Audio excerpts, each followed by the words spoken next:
Metro considers a crackdown on fare evasion as 70% of bus riders skip payment. Just to let you guys know, I used to be a bus driver in my former life. I used to drive the 70 line, Silver Spring, all the way down Georgia Avenue, all the way down to the museums and shit like that. So this affected me a lot because when you are a paying citizen, or when you're paying your $1.60, $2 or whatever, you're paying your monthly fare card, and then you see somebody behind you just get on the fucking bus and just walk past you. They don't even, and as a bus driver, if you're going to get on the fucking bus, say hi. Don't just come up with a mean mug and shit. But, and then they're going to somehow get ridership back up. Once you get people in this mindset where they don't have to pay, it's going to be hard for them to make people want to pay again. But go ahead. What's your guys' thoughts on Metro and the That's revenue? exactly how I feel. I feel like, I worked in transportation systems for a very long time, and on campus, I'm involved with our shuttle system. There's a general shortfall across the country of transportation revenues, even with unspent COVID-19 money allocated from the CARES Act that was signed in 2020. And it seems to me that, there's a lot of debate, particularly in political circles, about transportation as a public good.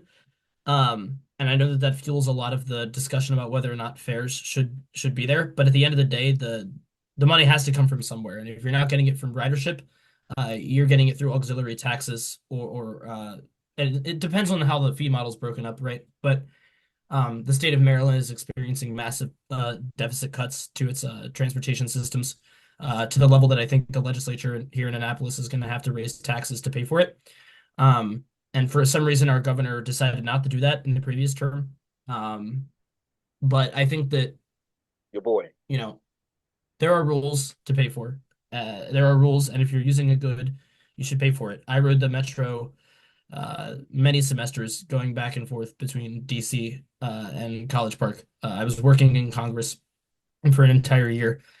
And, ultimately, if there are alternatives available for those that can't necessarily afford it, but to see people not take advantage of them is disappointing. I don't know if you should be locking people up, for life. That would be a bit ridiculous.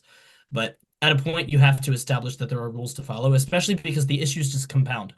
Um, and eventually the budget deficit in the transportation sector becomes so hard that if you actually care about things like, promoting electric buses and electric vehicles, there's just no money left in the tank to transition them from fossil fuel vehicles. Mm-hmm. And I know obviously DC is not, DC is starting to have those conversations, and a lot of them are really good. But when it comes to, buses, and this isn't just a DC issue, it's an issue in Philly and New York especially, to the point that in the last gubernatorial election, Lee Zeldin actually ran on a platform of enforcing fares because the people in charge of New York had not been enforcing it.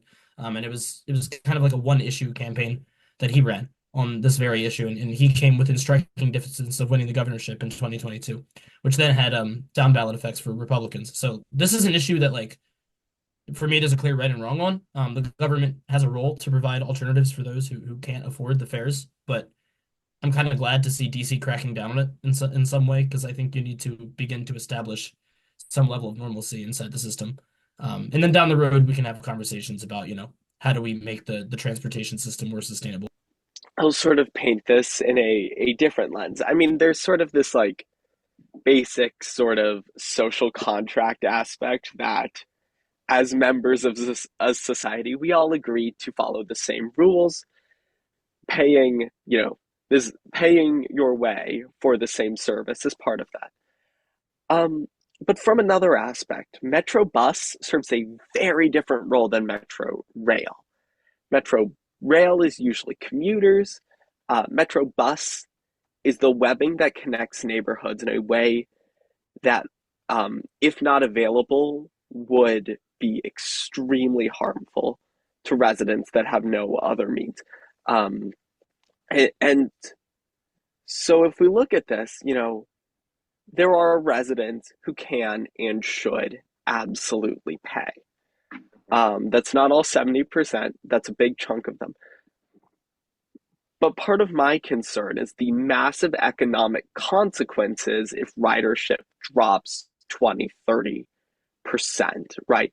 If people can no longer get to their jobs, get to their children, get their children to school, that's a really big deal. And so we need to be careful to make sure those that can pay do, and also not choking off some of the most important arteries in our district to some of our most vulnerable residents. When it comes to it's the difference when it comes to the busing and in the trains, because in the trains, they can put up a fucking gate, right? That's what they're doing now in most of the Now you got stations a now. 20-inch vertical, you're getting over that.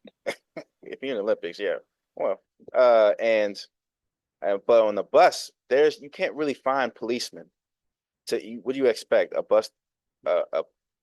police for every bus? Well, you want to talk about that? The cost of putting an extra person on every bus is probably going to cost way more uh,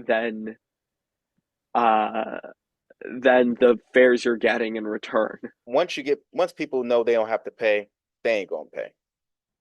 So I'm not sure where this revenue is gonna come. They can try that shit all the time, all they want. Where I don't know where we're gonna get this money from. Bowser or the guy in VA. Well, you know who lives off of metro services? It's the federal government. They need to step up and pay their fair share.